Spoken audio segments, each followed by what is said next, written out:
Hey everyone, Matt Pisarcik from RazorEmporium.com. Today, to continue our Razor Archive series of videos, talking about the history of Gillette razors. Today, we are moving boldly into a new direction, and that direction is the ladies' razor. I've been waiting a decade for another ladies' razor to really make an appearance because it has been a while in Gillette history. It's been since the late 40s, I think, since we had a true ladies' razor that we can really speak of here, and this is it, the Lady Gillette.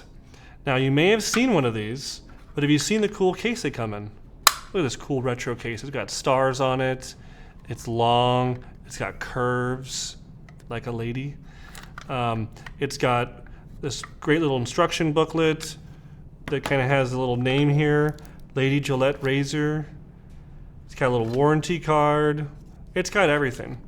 Sealed blades, sealed instructions with lady instructions in there. So what makes this razor so unique? Well, first off, it's the first time in Gillette's history where they finally got with it and finally realized that a lady has unique needs.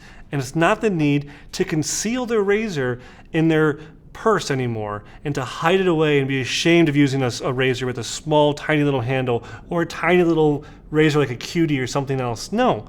We're actually going to have, I think, the longest razor handle ever to be put on one of Gillette's assemblies here. This guy is huge. Look at it. And why would you need this long handle?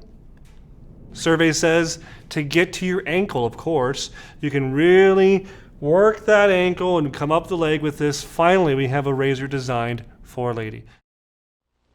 Legs, legs, legs, new Lady Gillette does wonderful things for your legs. New Lady Gillette, first complete feminine shaving care. Satin smooth pre-shaving conditioner. Lady Gillette razor, stainless blades, luxurious after-shaving moisturizer.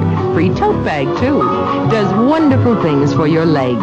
New Lady Gillette, only $2.98. Now, I'm not sure if Gillette got smart and had some ladies come into the design team for this, or they just did some focus group testing and found out the real reason ladies need to shave, but they got with it. I even like the twist open knob. It's really kind of neat. It's the only circular twist open knob I've ever seen on a razor, and it kind of makes it easy to grab and easy to twist and serrated. It has this beautiful anodized handle. Now, there were 3 variations of this. The very first one was, of course, put up in blue. Then we have later model in pink, and finally a champagne colored one. The champagne is probably the harder of the 3 to find, and also the one always seems to be susceptible to the most amount of damage.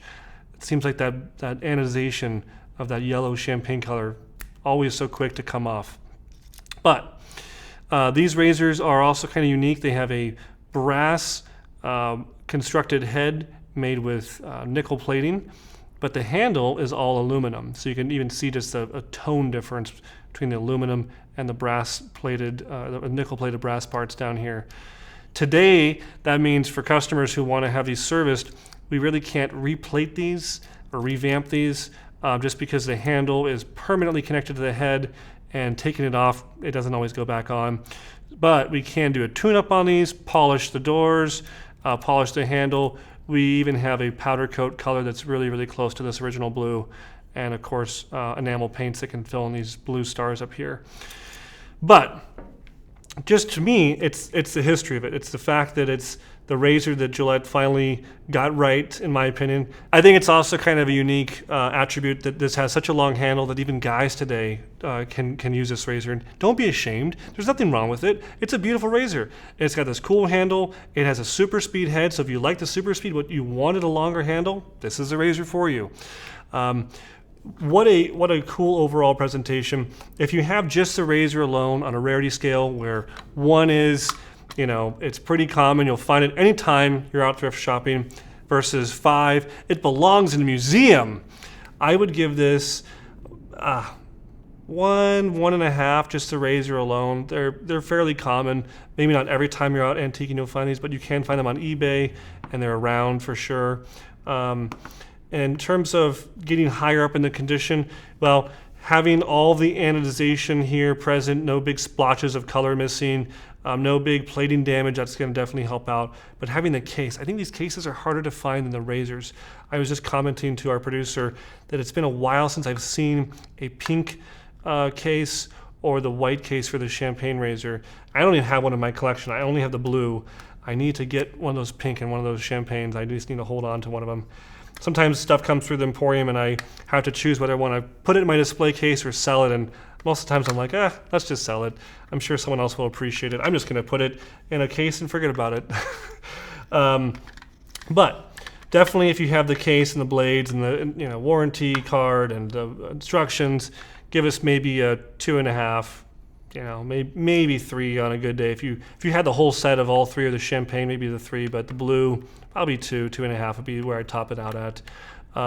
Very cool nonetheless, a great piece of history and an awesome part of the Gillette story.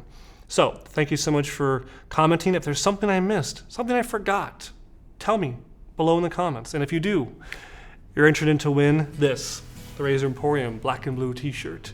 Thank you so much for watching.